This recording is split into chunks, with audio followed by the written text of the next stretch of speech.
ہم یہ کہتے ہیں کہ اس کی اتنی اوقات نہیں کہ اس کا ذکر بھی کیا جائے، معاویہ کا ذکر تک کرنا ہمیں گوارا نہیں، اس کی یہ اوقات نہیں ہے۔ جی ہاں، اور یہ بار بار مولوی صاحب کو خدا کا خوف کریں، قرآن کا خوف کریں کہ کیا آپ لوگوں نے ڈرامے بازی مچا کے رکھی ہے، بار بار اسے کاتب وحی، یہ کیا ڈرامے بازی ہے؟ استغفر اللہ۔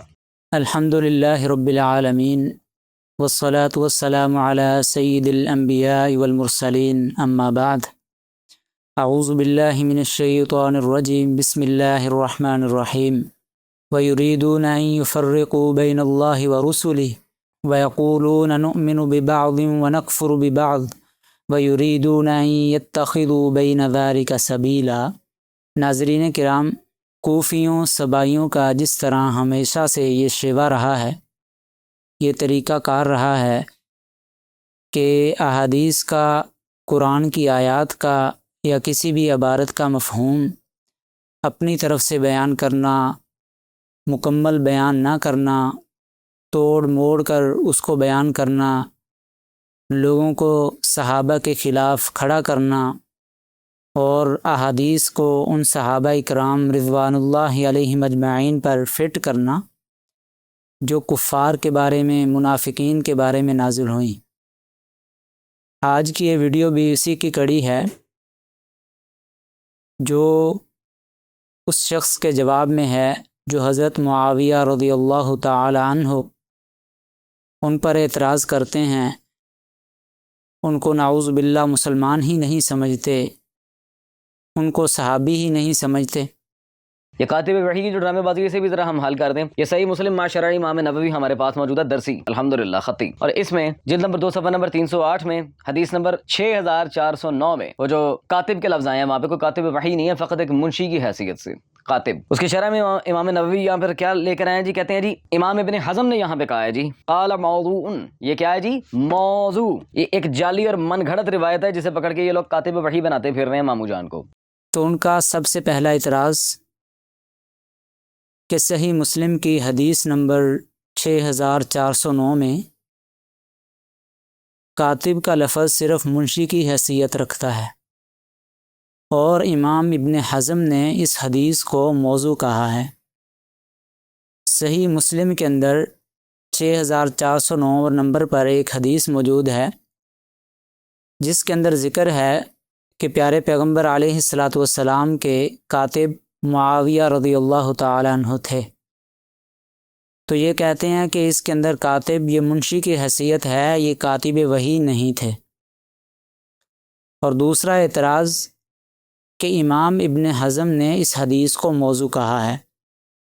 تو سب سے پہلے اس کا جواب ذرا دیکھیں، قرآن و حدیث کی روشنی کے اندر جواب آپ کے سامنے عرض کرنا چاہتا ہوں تاکہ لوگوں کو سمجھ آئے کہ حقیقت اور سچ کیا ہے اور جھوٹ کیا ہے۔ سب سے پہلی بات کہ امت کا اس بات پر اجماع ہے، اتفاق ہے کہ صحیح مسلم کی تمام احادیث صحیح ہیں۔ اور دوسری بات کہ اگر مانیں کہ امام ابن حزم نے اس حدیث کو موضوع کہا ہے تو وہ ایک انسان تھے، اور شارحین نے اس حدیث کی شرح کے اندر یہ بات بھی نقل کی ہے کہ امام ابن حزم کا اس حدیث کو ضعیف کہنا، موضوع کہنا یہ درست نہیں ہے۔ اور تیسری بات کہ اگر اس حدیث کو آپ نہیں مانتے، حالانکہ یہ صحیح مسلم کی حدیث ہے، صحیح حدیث ہے، اور امام ابن حزم کا اس کو موضوع قرار دینا شارحین نے کہا ہے کہ یہ درست بات نہیں ہے، اس حدیث کو نہ مانیں۔ مسند ابی داؤد الطیالسی کے اندر جلد 3 ہے اور حدیث نمبر 2869، نبی کریم صلی اللہ علیہ وسلم نے ابن عباس رضی اللہ تعالیٰ عنہ کو معاویہ رضی اللہ تعالیٰ عنہ کی طرف بھیجا کہ وہ آپ کے لیے کچھ لکھیں، یعنی ان کو بلانے کے لیے بھیجا۔ تو معاویہ رضی اللہ تعالیٰ عنہ لکھتے تھے، آپ صلی اللہ علیہ وسلم کے کاتب تھے، کاتب وحی تھے، تو اس لیے پیارے پیغمبر علیہ الصلاۃ والسلام نے عبداللہ بن عباس کو ان کی طرف بھیجا کہ ان کو بلا کر لائیں۔ اور یہاں سے کچھ لوگ یہ نکالتے ہیں کہ اس کے اندر کاتب وحی کا ذکر نہیں ہے، وحی کو لکھنے والے نہیں تھے، بلکہ آپ صلی اللہ علیہ وسلم کے خط لکھنے والے تھے، ویسے کاتب تھے، عام کاتب۔ تو اس اعتراض کا بھی جواب سن لیں۔ سیر اعلام النبلاء کے اندر امام شمس الدین مشہور ہیں جو امام ذہبی کے نام سے، انہوں نے عبداللہ بن عمر سے روایت کیا ہے صحیح سند کے ساتھ، کان معاویۃ یکتب لرسول اللہ، اور اس سند کے سارے راوی ثقہ ہیں کہ معاویہ رضی اللہ تعالی عنہ رسول اللہ صلی اللہ علیہ وسلم کے لیے لکھا کرتے تھے، یعنی ان کے کاتب تھے۔ اب اس حدیث کے اندر بھی کاتب کا ذکر ہے تو آپ کہیں گے کاتب وحی کا ذکر نہیں ہے، اور یہ بات سیر اعلام النبلاء کے اندر صفحہ نمبر 123 جلد نمبر 3 کے اندر کی ہے، اور نمبر 5 اسی صفحہ کے اوپر امام ذہبی نے ابن عباس رضی اللہ تعالیٰ عنہ سے روایت کی ہے۔ ابن عباس رضی اللہ تعالیٰ عنہ کہتے ہیں کہ میں کھیل رہا تھا، پیارے پیغمبر علیہ الصلاۃ والسلام نے مجھے بلایا اور کہا کہ معاویہ کو بلاؤ۔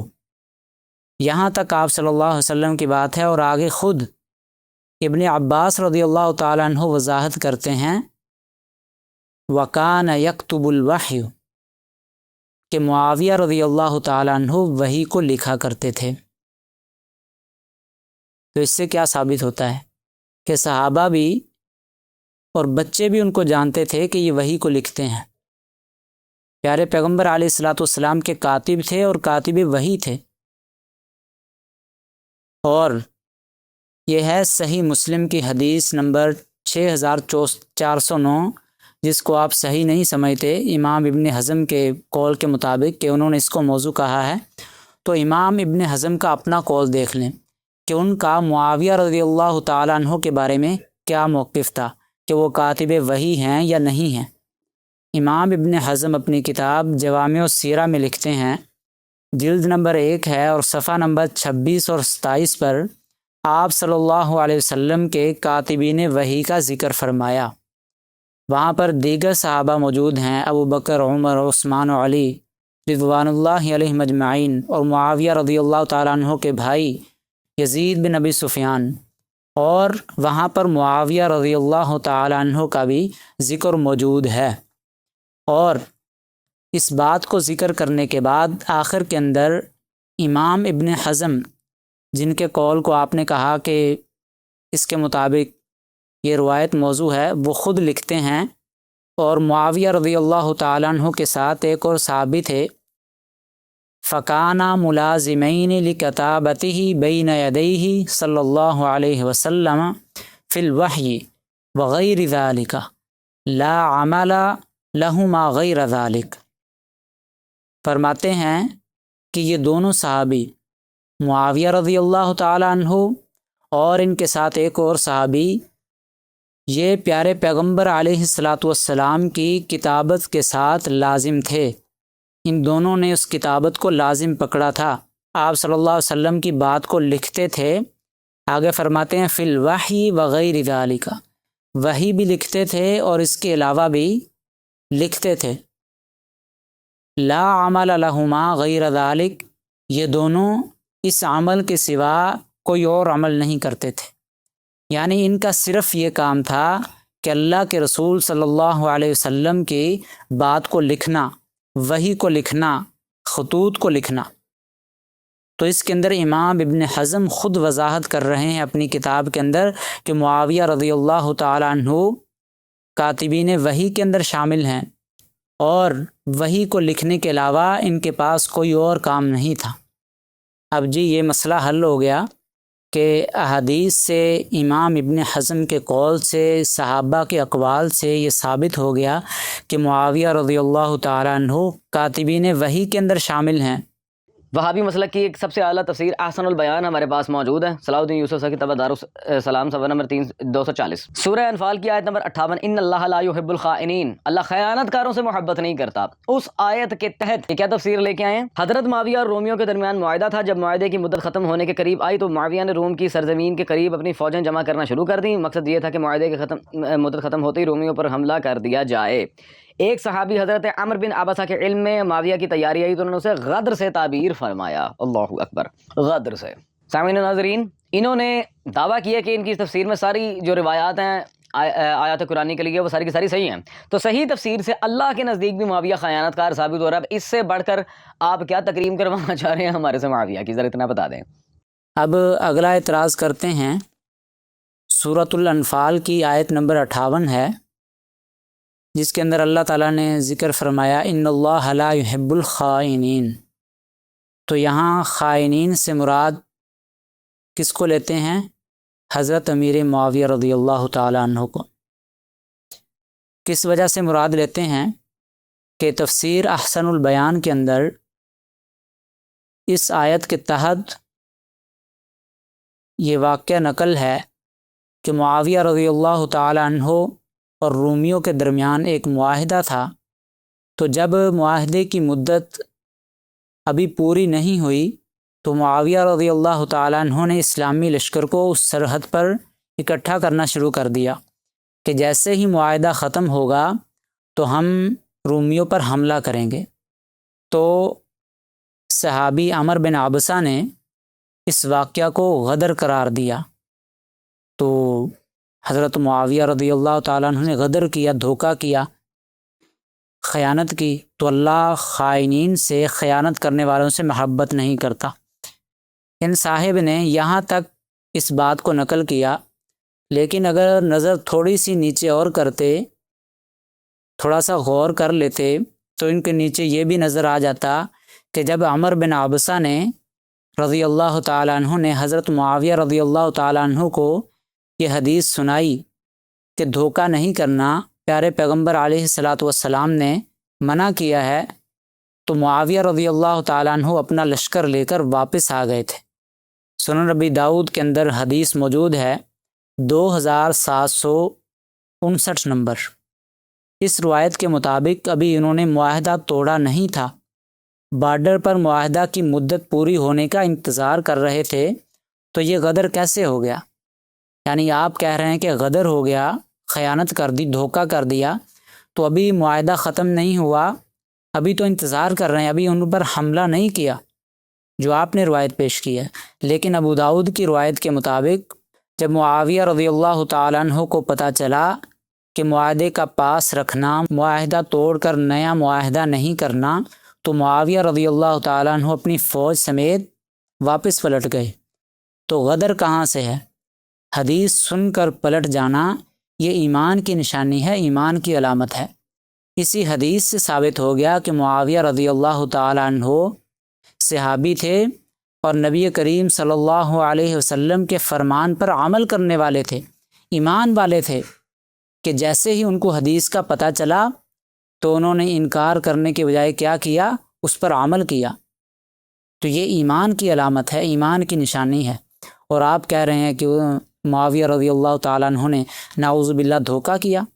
پوری روایت کو پڑھ لیتے تو آپ کو سمجھ آ جاتی, آپ اس طرح کے نازیبہ الفاظ استعمال نہ کرتے. اور اگلی بات کہ علماء نے اس کی وضاحت کے اندر لکھا ہے کہ معاہدے کی مدت پوری ہو گئی تھی, معاویہ رضی اللہ تعالیٰ عنہ نے ان پر حملہ کرنا چاہا, تو عمر بن عبسہ نے یہ بات بتائی کہ ان کو جنگ کی اطلاع دیے بغیر ان پر حملہ کرنا یہ جائز نہیں ہے, ایسا نہیں کرنا, یہ دھوکہ ہو جائے گا. تو معاویہ رضی اللہ تعالیٰ عنہ واپس پلٹ آئے.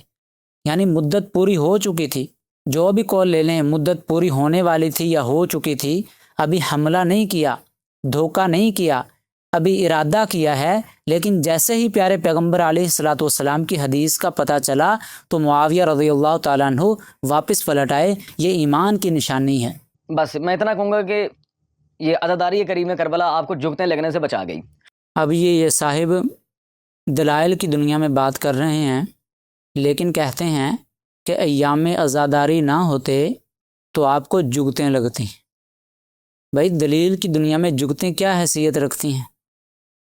چلیں آپ کا اپنا معاملہ, آپ جگتوں کو اچھا جانتے ہوں گے. یہ میرے پاس موجود ہے ان کے شیخ القول کا فتاوی نظیریہ. نذیر حسین دہلوی وہابیوں کے ڈیڈی جان، جلد 3 صفحہ نمبر 446 میں واضح طور پہ تبع متبع اصحاب الحدیث یہاں پہ لکھتے ہیں جواب، مولوی محمد فصیح غازی پوری حضرت علی صلوات اللہ کے مقابلے میں جہاں معاویہ کا تذکرہ ہو وہاں لفظ حضرت یا دعائیہ الفاظ کہنا درست نہیں، جی درست نہیں، انہوں نے آخری خلیفہ راشد کے خلاف بغاوت کی ہے، اللہ اکبر۔ لیجئے آگے اعتراض کرتے ہیں کہ فتاوی نظیریہ جلد سوم صفحہ نمبر 446 پر لکھا ہے کہ جہاں امیر معاویہ کا تذکرہ حضرت علی رضی اللہ تعالیٰ عنہ کے مقابلے میں ہو تو وہاں لفظ حضرت یا دعائیہ کلمات نہیں کہنے چاہیے۔ یہاں پر انہوں نے بڑا اس کو شد و مد کے ساتھ بیان کیا کہ یہ جی ان کے بہت بڑے عالم کا فتویٰ ہے، اس کو تو یہ اپنا باپ مانتے ہیں۔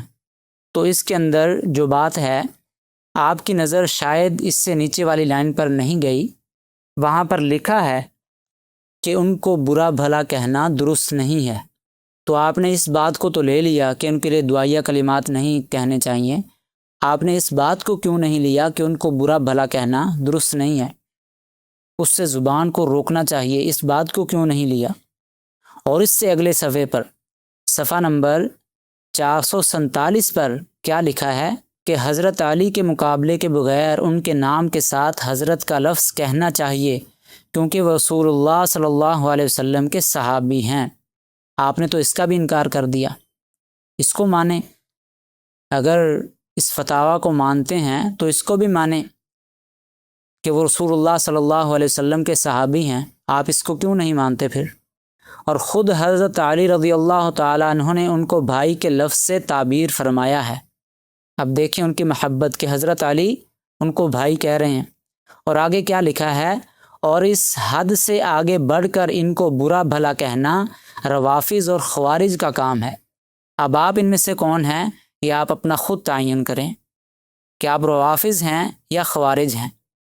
یہ ان دونوں کا ہی کام ہے، جو علی رضی اللہ تعالیٰ عنہ، معاویہ رضی اللہ تعالیٰ عنہ کسی پر بھی بھونکے گا، اپنی زبان کو کھولے گا تو وہ ان دونوں میں سے کوئی ہوگا۔ مجھے سمجھ نہیں آتی کہ آپ ایک ہی لائن پر 2 لائنوں پر اٹک جاتے ہیں، پچھلے والے پیرے کو، اگلے والے پیرے کو، پیچھے والے صفحے کو، اگلے والے صفحے کو، سارے کو کیوں چھوڑ دیتے ہیں؟ مکمل وضاحت کیا کریں تاکہ پتہ چلے کہ بات کی حقیقت کیا ہے۔ اپنی طرف سے مفہوم گھڑ لینا، توڑ مروڑ کر اپنے عقیدے کے مطابق مفہوم بیان کر دینا، یہ کوئی بہادری نہیں ہے۔ دلیل کے ساتھ بات کرنی ہے تو پھر دلیل کے ساتھ بات کرو، اس میدان کے اندر آؤ، پھر غدر نہ کرو، دھوکہ نہ کرو، پھر لوگوں کو جو حقیقت ہے وہ بتاؤ۔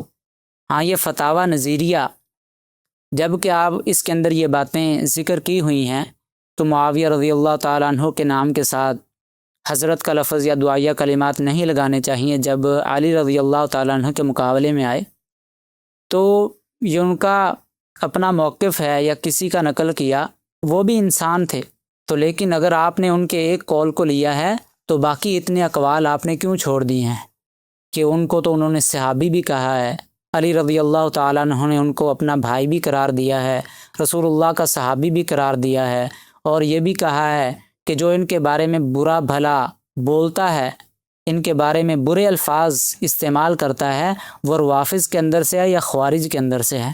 پھر آپ اپنا تعین خود کریے۔ میں بارہا یہی سوال تکرار کر چکا ہوں بھائی جان کہ اگر نبی صلی اللہ علیہ وسلم کے ہاتھ پر آ کر کلمہ پڑھنے والے سارے کے سارے مسلمان تھے، کسی نے بھی رسول خدا صلی اللہ علیہ وسلم سے عہد شکنی نہیں کی اور دل سے ایمان لائے تھے، تو سورۃ المنافقون کن کے بارے میں نازل ہوئی ہے مولوی صاحب؟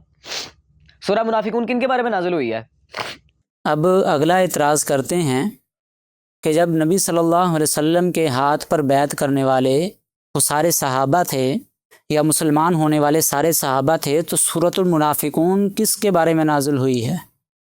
یعنی ان کو سورۃ المنافقون صحابہ کے اوپر فٹ کرنے کی بہت جلدی ہے، نعوذ باللہ، الیاذ باللہ۔ اور جو منافقین تھے ان کے بارے میں ان کو ذرا بھی خیال نہیں آتا۔ عبداللہ بن ابی، منافقوں کا سردار، جنگ احد کے اندر دیکھیں لشکر کا تیسرا حصہ لے کر میدان جنگ سے واپس لوٹ آیا ہے۔ بنو نذیر، بنو قریظہ اور خیبر والے یہودیوں کو جنگ پر ابھارنے والا، مسلمانوں کے خلاف ان کو اکٹھا کرنے والا یہ عبداللہ بن ابی منافق، یہ ان کو نظر نہیں آتا، اور پیارے پیغمبر علیہ الصلاۃ والسلام کی بیوی امی عائشہ صدیقہ رضی اللہ تعالی عنہا، ان پر تہمت لگانے والے، یہ طوفان کھڑا کرنے والے، یہ منافقین، ان کو یہ نظر نہیں آتے۔ منافق نعوذ باللہ صحابہ پر منافقت فٹ کرتے ہیں، ان پر منافقت یہ فٹ نہیں آتی۔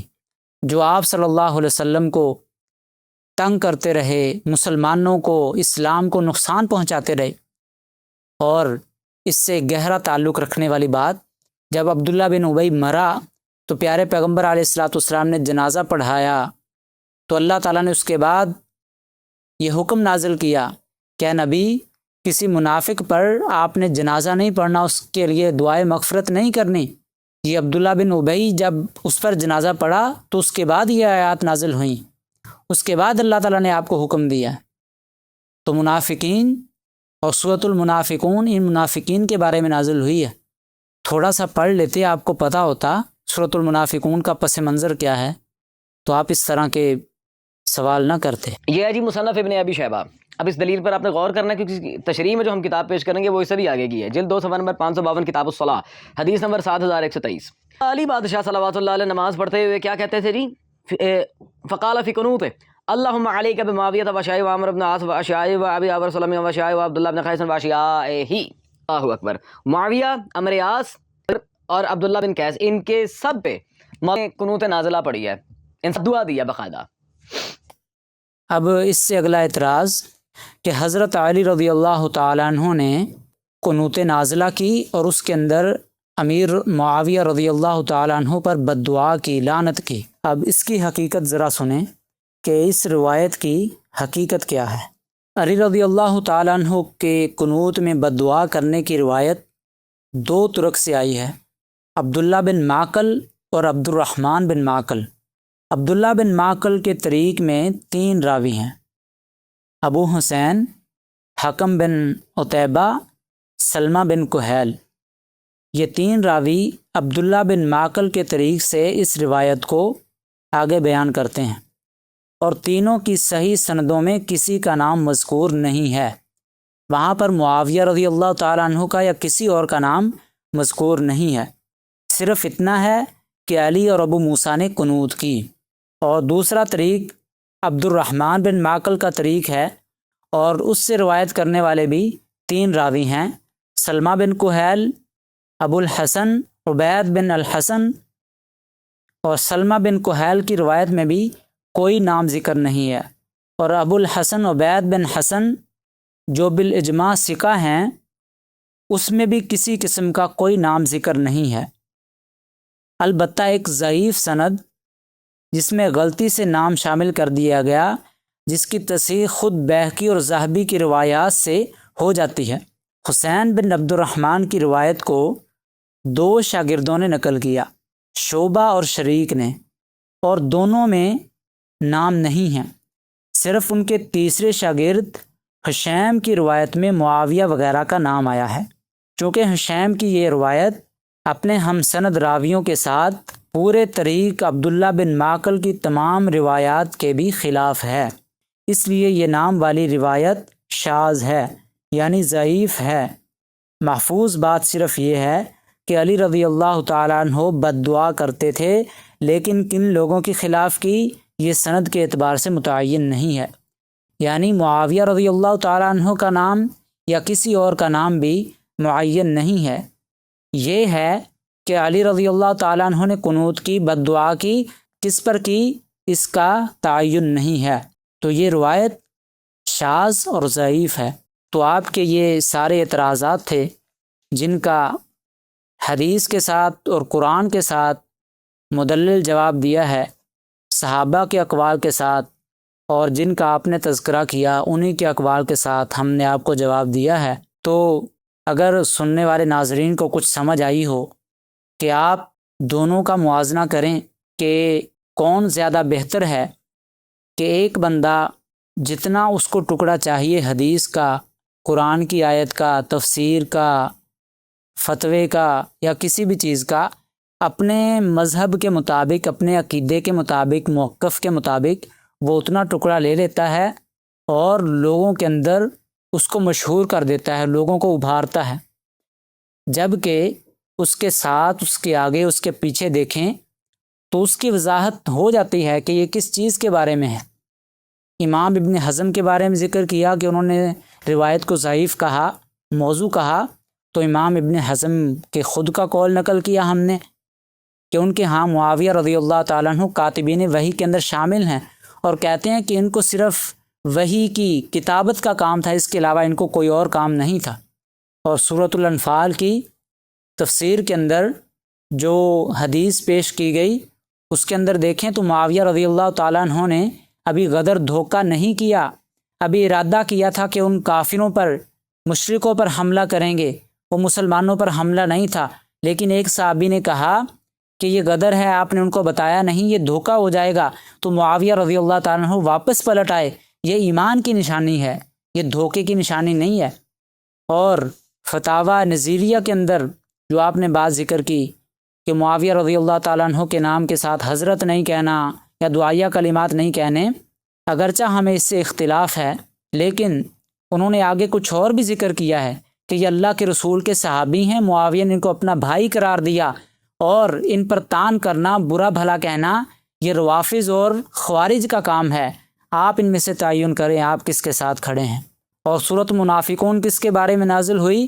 یہ منافقین کے بارے میں، عبداللہ بن ابی اور اس کے ٹولے کے بارے میں نازل ہوئی، جنہوں نے مسلمانوں کو، پیارے پیغمبر علیہ الصلاۃ والسلام کو تکلیفیں پہنچائی، جن پر جنازہ پڑھنے سے، دعا کرنے سے اللہ رب العالمین نے پھر منع فرما دیا، یہ ان کے بارے میں نازل ہوئی ہے۔ ٹھیک ہے، اب آپ کو پتہ چل گیا ہوگا۔ اور آخری اعتراض کہ حضرت علی نے امیر معاویہ پر بد دعا کی، تو یہ روایت شاذ ہے جس کے اندر الفاظ ذکر ہیں، نام ذکر ہیں کہ معاویہ رضی اللہ تعالیٰ عنہ پر یا کسی اور پر بد دعا کی۔ تو جن روایات کے اندر ذکر ہے کہ بد دعا کی، ان کے اندر نام ذکر نہیں ہے، وہ روایت ٹھیک ہے، لیکن جس کے اندر نام ذکر ہیں وہ روایت شاذ ہے، کیونکہ وہ روایت کرنے والا اکیلا ہے جو دوسرے اپنے ہم سند ساتھیوں کے خلاف ہے۔ تو آپ کو سمجھ آ گیا ہوگا۔ عزیز سامعین، ذرا غور کیجئے، دونوں کو پرکھیے، کون زیادہ حقیقت کے قریب ہے، کون زیادہ کھل کر بیان کرنے والا ہے، اور کون اپنے فہم کے ساتھ اور اپنے منہج کے مطابق صرف تھوڑی سی عبارت کو لیتا ہے اور باقی کو لوگوں سے چھپا لیتا ہے، باقی کو بیان نہیں کرتا کہ کہیں لوگوں کو سمجھ نہ آ جائے۔ وآخر دعوانا ان الحمد للہ رب العالمین۔